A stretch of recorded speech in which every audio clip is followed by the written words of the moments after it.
بسم اللہ الرحمن الرحیم۔ السلام علیکم۔ You are watching Islamic AU info YouTube channel.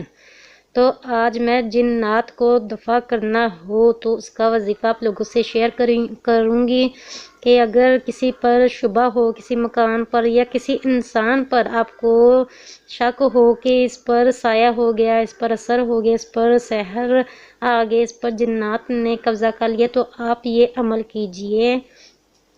اللہ تعالیٰ کے فضل و کرم سے انشاءاللہ العزیز جنات دفع ہو جائیں گے، اس سے جنات چلے جائیں گے۔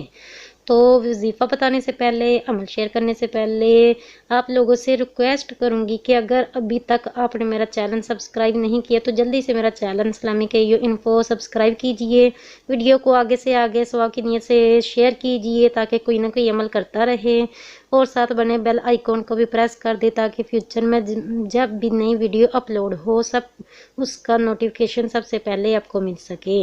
تو آئیے اب ہم اپنے وظیفے کی طرف بڑھتے ہیں۔ جنات کو دفع کرنے کا عمل۔ جس مکان میں جنات کا شبہ ہو یا کسی انسان پر جنات کا اثر ہو تو سورہ فاتحہ الحمدللہ رب العالمین جو پہلی قرآن پاک کی سورت ہے، فرسٹ سورت سورہ فاتحہ، اور آیت الکرسی کمپلیٹ، آیت الکرسی اللہ لا الہ الا هو الحی القیوم، آیت الکرسی کمپلیٹ، اور سورہ جن قرآن پاک میں یہ بھی سورت موجود ہے، سورہ جن کے شروع کی 5 آیتیں، سوری میں نے کمپلیٹ کہہ دیا تھا، سورہ فاتحہ، آیت الکرسی اور سورہ جن، ان تینوں صورتوں کی فرسٹ والی 5 آیتیں، 5 آیتیں پڑھ کر پانی پر دم کر کے چھڑک دیں۔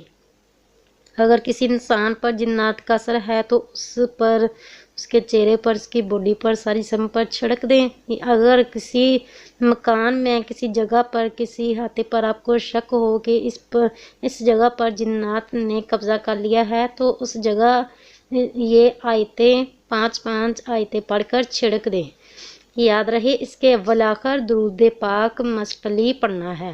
درود پاک پڑھیں اور درمیان میں سورہ فاتحہ کی پہلی 5 آیتیں، آیت الکرسی کی پہلی 5 آیتیں اور سورہ جن کی پہلی 5 آیتیں پڑھ کر پانی پر دم کر کے چھڑک دیں۔ انشاءاللہ العزیز جنات چلے جائیں گے۔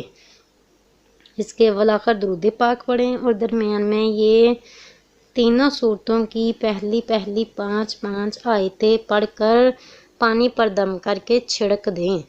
ایک بار یہ عمل کریں، اگر آپ کو فرق واضح فیل نہ ہو تو 2 مرتبہ کر لیں، اگر پھر بھی آپ کو فرق نہ فیل ہو تو تیسری مرتبہ پھر کر لیں۔ انشاءاللہ العزیز ایک ہی مرتبہ کرنے سے آپ کو واضح فرق نظر آئے گا۔ تو یقین کے ساتھ اگر آپ عمل کرو گے تب ہی آپ کو فائدہ ہوگا۔ اگر یقین کے ساتھ عمل ہی نہ کیا، آپ کا یقین ہی ڈگمگاتا رہا آپ نے، تو ایسے فائدہ نہیں ہوگا۔ تو دعا میں یاد رکھیے گا۔ اللہ حافظ۔